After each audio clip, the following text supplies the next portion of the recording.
What is going on, everyone? This is Dr. Josh Funk, and you are listening to the Strength and Knowledge Podcast. What's up, everybody? This is Dr. Zach Baker of Rehab to Perform and R2P Academy. Welcome back to the Strength and Knowledge Podcast. And we have with us today Steph Allen, who is a PT who is doing some really cool things in a variety of different areas of the field. One, establishing a pretty cool and impressive network of clinicians, and two, helping to push the field with ACL Rehab into the right direction and just making it more accessible to people in a variety of fashions, which I'll let her touch on that. But Steph, I appreciate you taking the time to come on today. Thanks for having me, Zach. Pumped to be here. Awesome. Steph, I'll let you do a little bit of an intro of yourself, if you don't mind, just talking a little bit about kind of what you're doing currently within the field and really how you got up to this point. Yeah, it's funny. The more that I talk about this too, it's like the longer the story gets. So I will do my best to give you the spark notes. But yeah, I out of school I actually ended up doing a residency, an ortho residency, and more so because I just was not confident in myself at all, which I'm sure some new grads can relate to. But then I actually ended up taking a little bit of a chance and doing travel PT. So I did that for almost 2 years. And then I was really just kind of seeing, to give context on that part of the question of like how I kind of ended up here. I think the thread of where it really started was actually during travel PT, because I was always interested in working with ACL injuries and just ACL rehab in general because of my own personal experience of tearing it in high school, and not really having a great experience in rehab, but also not really knowing any better. So as I was out and treating people across state lines during travel PT, I was like, this doesn't seem to be too different across state lines. And I feel like there's ways we could be doing a lot better. So by the time that I was ready to land and do, have a full-time position somewhere, which ended up being in Boston. And, by that time I was kind of already committed to really making ACL rehab where I was going to do my deep dive and, kind of make that my life's work. So did that, had a really supportive boss and awesome team there, which was great. And I was there for almost 8 years. So had been treating for almost a decade before I ended up going off on my own and starting a virtual ACL coaching business. So did not plan on doing that at all. But what it's been a really awesome surprise with as well is just that there are so many people. I'm sure you guys, it doesn't happen near you if people come to see you because you're a diamond in the rough as far as insurance-based clinics. But I'm sure you also get people from other areas that just kind of like fell through the cracks. This particular rehab is tough in general. Insurance doesn't cover a lot of it. And so it leaves people in a tough spot a lot of times. And that's really what I want to try to be a part of making different as far as standards go. And so, yeah, I'm doing that full time now, fully remotely, and eventually would love to have a space. That's just not currently in the works yet. No, that's awesome. And it's funny. We've known each other for several years now at this point. I never knew that you did an ortho residency to start off your career. So I actually just learned something about you. I didn't even know that residencies were a thing yet, to be honest. So I think, might be dating myself here, but I graduated in 2013 and nobody was really doing, or, at least during that time, it wasn't talked about a lot. I thought that residencies were only for med students. So one of our adjunct professors in our spine lab was running the residency locally. I went to Ithaca College, and so I stayed there for a year after, and I was like, that sounds exactly what I want to do. And then I just did a little bit of being spontaneous after that and did travel PT, because that wasn't in my plans either, but well worth it. No, that's awesome. And then now you've made the full-time jump over to the online avenue that you've got. And I know that's, we're at similar stages in our career. I was a 2012 graduate, same thing. There was only a handful of sports residencies when I had graduated, and none of them were geographically close to where my wife and I wanted to live. So I did the independent study route just as I accumulated all the different requisite hours. And now I'm kind of in that transitional spot in my career where I still do patient care, but I wear a few other hats in the company. And I know that it's intimidating at times making that jump. So I'm excited for you that you've been able to do that and have been successful enough to make it a full-time gig, because that's the other part. It's one thing to have an idea. It's another thing to actually make it work. So congratulations on that. Now that you have the experience that you have with ACL rehab, what do you think is the most challenging aspect of ACL rehab, or just an area that's kind of underappreciated by the masses? Yeah, I think, you know what, it's interesting for me. I think the most challenging point now is, believe it or not, I don't know really what to call it other than there's a little bit of purgatory at certain stages. So like a lot of times people, if you don't expect this, it can be a little bit of a mental struggle. But essentially what I'm referring to is a period of time after that initial, maybe the acute stages, if you will, where things are definitely feeling better. You're in the gym working on stuff and kind of being more close to actually training versus feeling like you're just rehabbing your knee. And you kind of fall into that middle stages purgatory where you want to be doing a little bit more and you can't quite yet because there's certain things that your knee won't really tolerate. But your mind and every other part of your body is tolerating it. So it can be really frustrating for people. And I think that going through that mentally with people is definitely something that I feel like I'm getting better at now, but is still a little bit of a challenge because you can also, I'm very big on setting expectations from the beginning, but I think that sometimes even when you let people know, there's going to be this period of time where everything else is feeling great and your knee hasn't really caught up to you yet. But it still doesn't mean that you can't do, A, B, C, and D.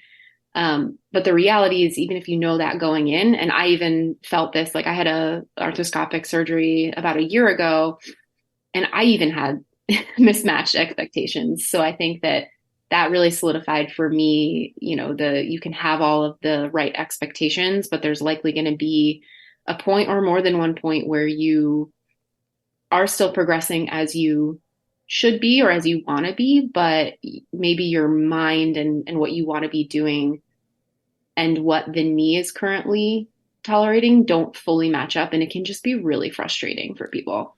Now, I love that you bring that up, and it's funny you call it purgatory, because when you said that, I knew exactly where you were going with it, because the first month it's overwhelming for patients, but it's also very exciting because every day, every week, every time they come in for PT, they're accomplishing something. They're checking something out off the box. They're making improvements.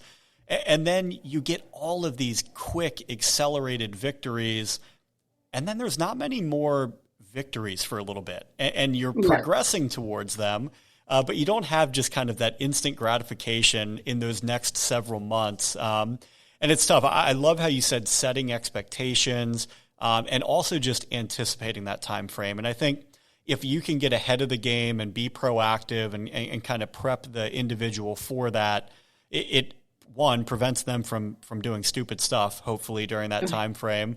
But two, it makes the sessions more enjoyable because then you can get a little bit deeper into what you're actually trying to accomplish with them. And I think on the clinical side, we know when they're progressing because we know the inner workings of the program design and what we're hoping to elicit, but that's not always as apparent for the patient.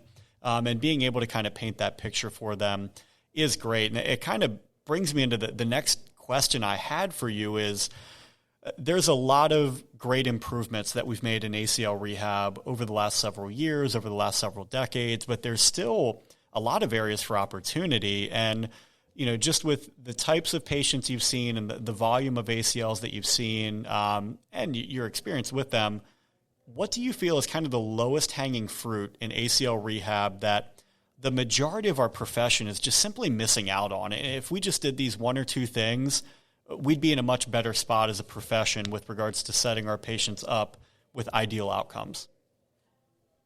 Yeah, I think two come to mind for me.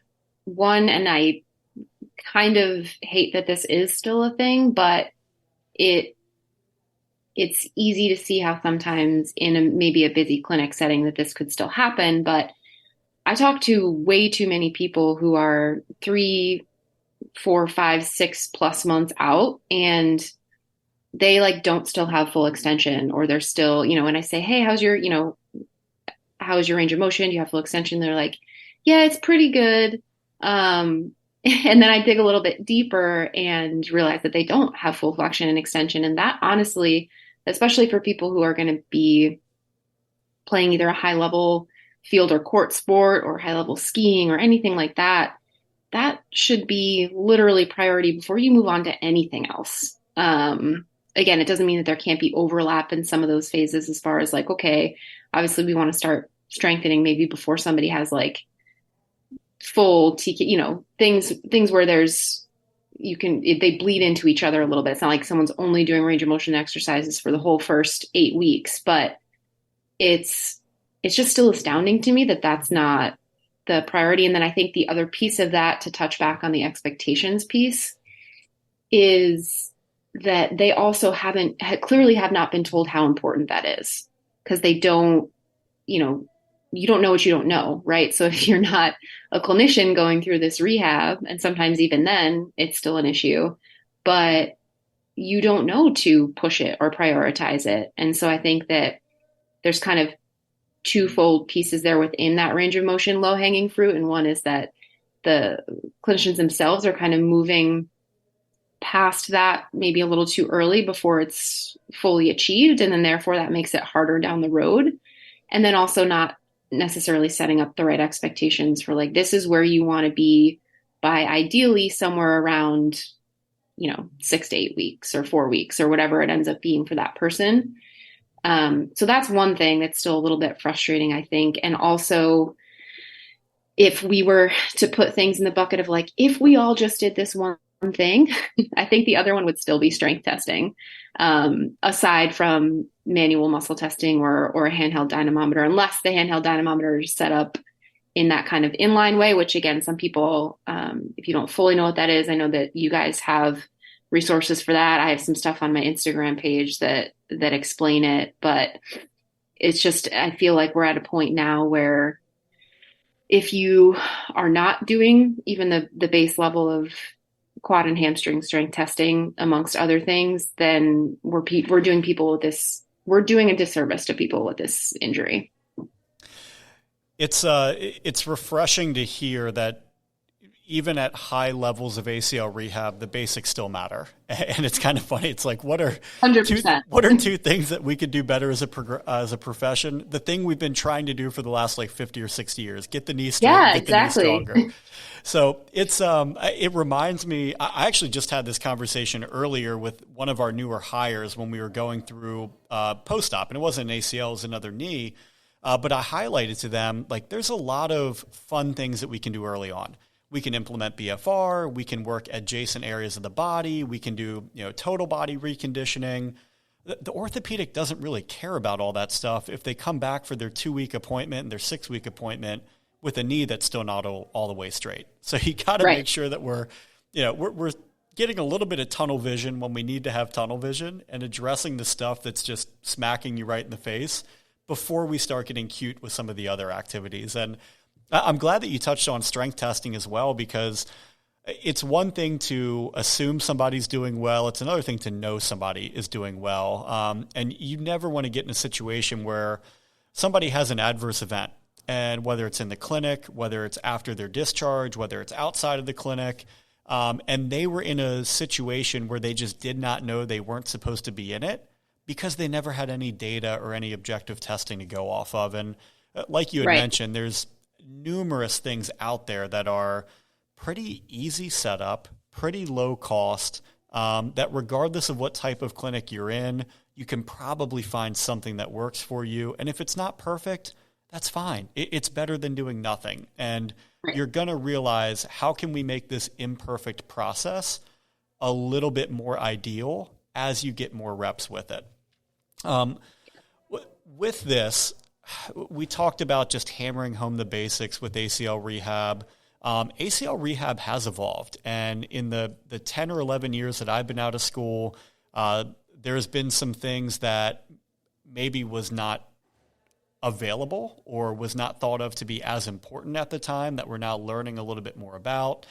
Has there been any parts of ACL rehab that, as you've progressed through your career, you've started to prioritize or emphasize a little bit more with your patients? And whether that's just, different courses that you've been taking, research that has been updated, access to equipment or different things, where have you found yourself kind of evolving with ACL rehab? Yeah, that's the fun part, because people think like, don't you get bored only working with this injury? And it's just, it's a good platform for me to be able to then be like, well, I would, except for every single person is actually incredibly different. But one of the things that I think there's kind of two that come to mind. I'm also heavily influenced by Eric Mira. And I think one of the things within the last 5 to 6 years, maybe even a little bit more, but still like fairly recent, I guess, is that like earlier on, I was all about like, yep, let's get to squatting and deadlifting early, like really prioritizing strength. And I think my understanding and sort of nuance with strengthening in the context of ACL rehab has changed in a little bit. In a sense, like, for instance, for squatting, let's say, especially considering it's not super new, but considering like research done on intra-limb compensation. So we basically, to say somebody can be squatting and it can look to the naked eye pretty even. But again, if we're testing their quad strength and we know that there's still a significant deficit, we can be pretty sure that the body is likely offloading the quads to above and below, even with it looking good. And a lot of times, if you're working with athletes, they're really good at making stuff look good.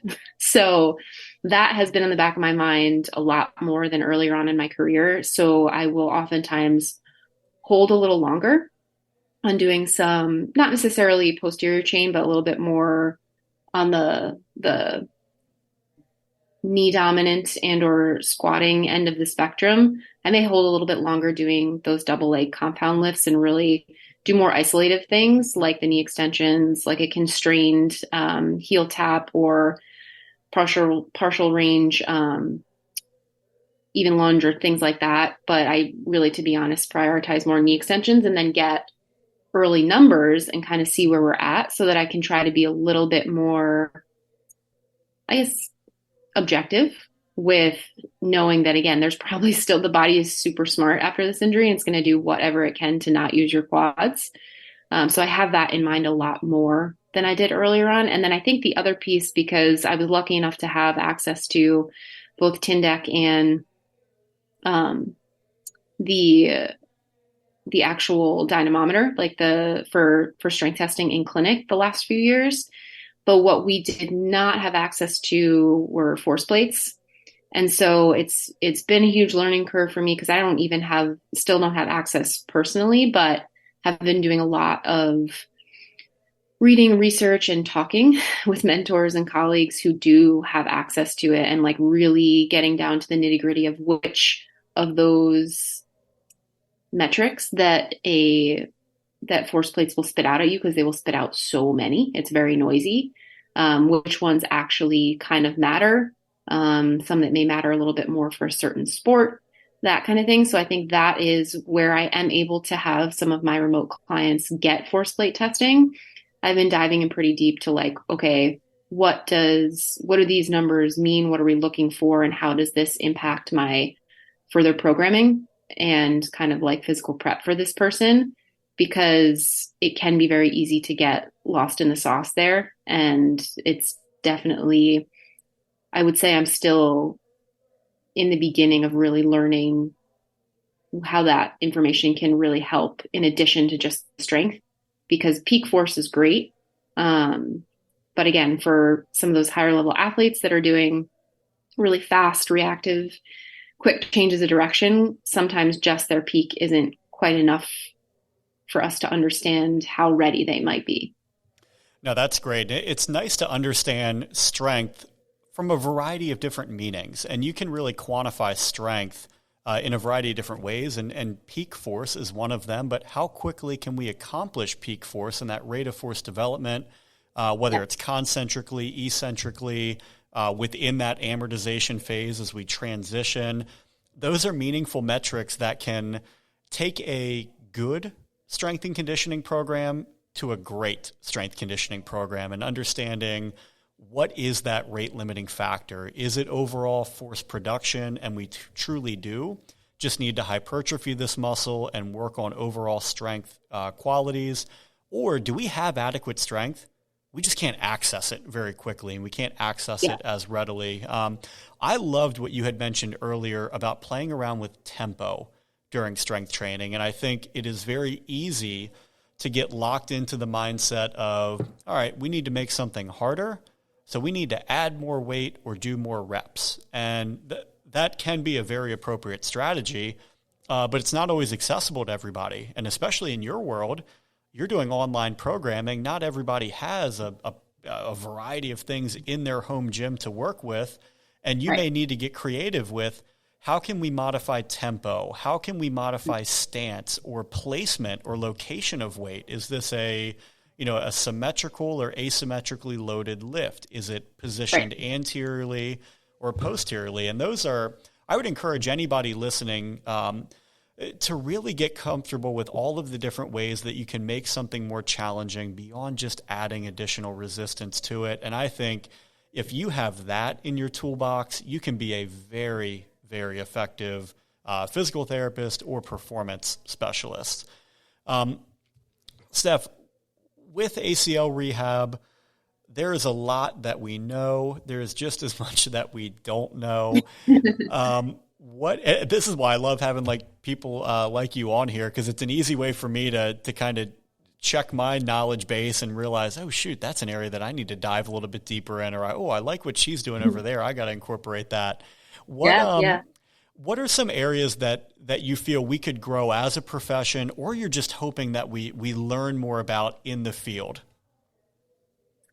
Yeah, I think that I don't really know if I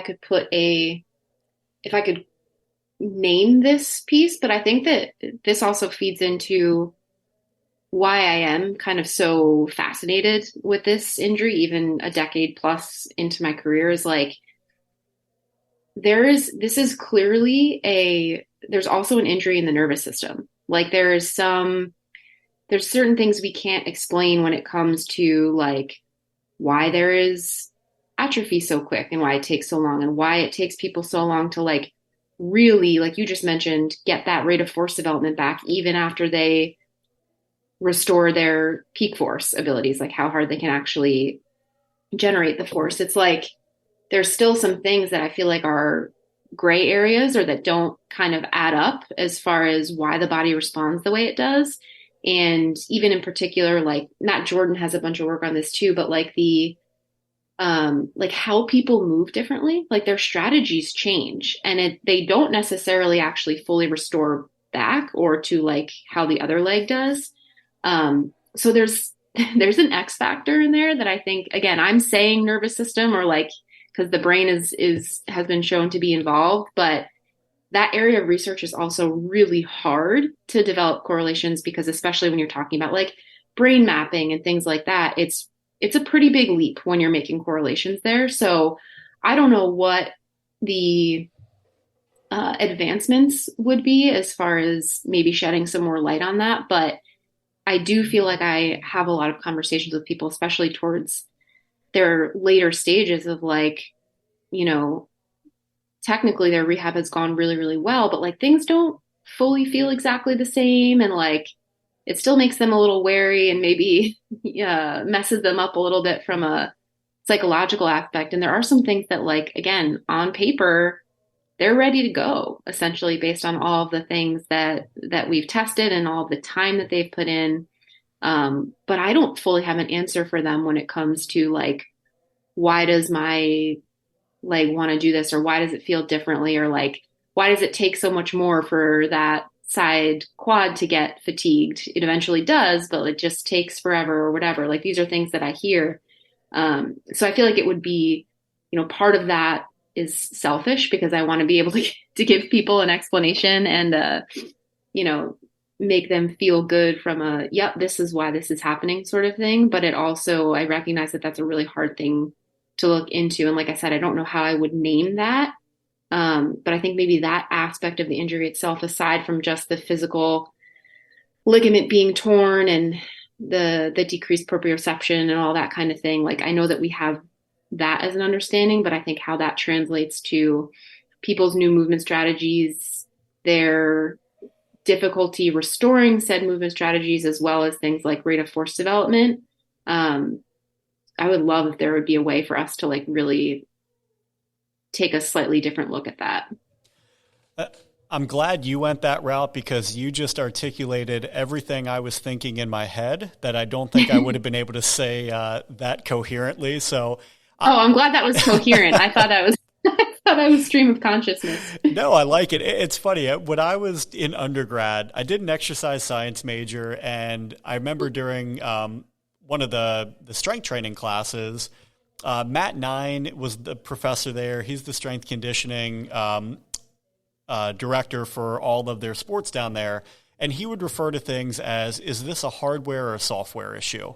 And I used to love how he would term that. And is this simply, yep, this athlete can't move because they don't have the parts and pieces. They don't have the range of motion, the strength, the structural integrity of the joint, or do they have all the parts and pieces? They just don't know how to put it together. And kind of where you went with that, with your comments is, I think for young clinicians or people who are early on in ACL rehab, not even having the answer, but just being appreciative of the fact that there are things beyond our control and things that we are maybe not able to directly influence that are going to influence how somebody demonstrates movement and how somebody emerges with a certain strategy. And just being aware that that is present is step one. And then I'm going to let the people in the field who are way more intelligent than myself actually figure out the answers to that.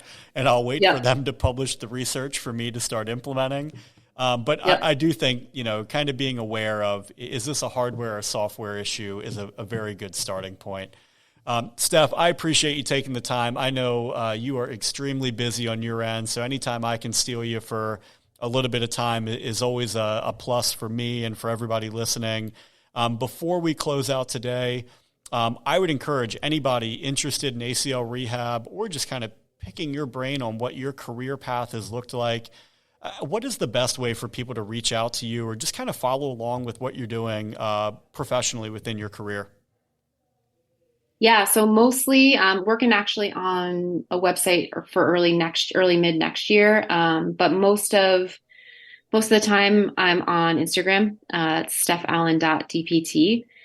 And obviously I'm part of the crew over at CALU. So either the Level Up Initiative or Clinical Athlete. We've got some changes coming up end of this year, beginning of next year that we're pretty excited about. But that's, as far as different realms, obviously I eat, sleep, breathe ACL rehab in general and a lot of my personal stuff. But the mission that we have with CALU is really to provide that space and provide the education for new grads to really, essentially our plan is to elevate the standard in general across PT and really give people a place to continue to learn some of the stuff that we don't learn in school. So if that also speaks to you, yeah, absolutely check us out. We're happy to let you know what we've got to offer. And obviously we're huge supporters of everybody at R2P and what you guys put out. It's just kind of refreshing as well. But yeah, that's me mostly right now. Happy to have you share my email on the, show notes or whatever. And, yeah, just keep your eyes open for a website next year. I'm working on it. Awesome. Well, Steph, again, thanks for coming on. Appreciate you being here. Thanks, Zach.